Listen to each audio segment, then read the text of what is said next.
No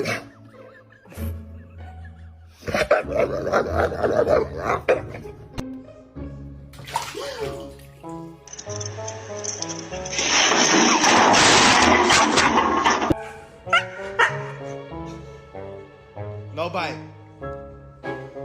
I'm telling you right now, you better be, pack your bags, you're out of here.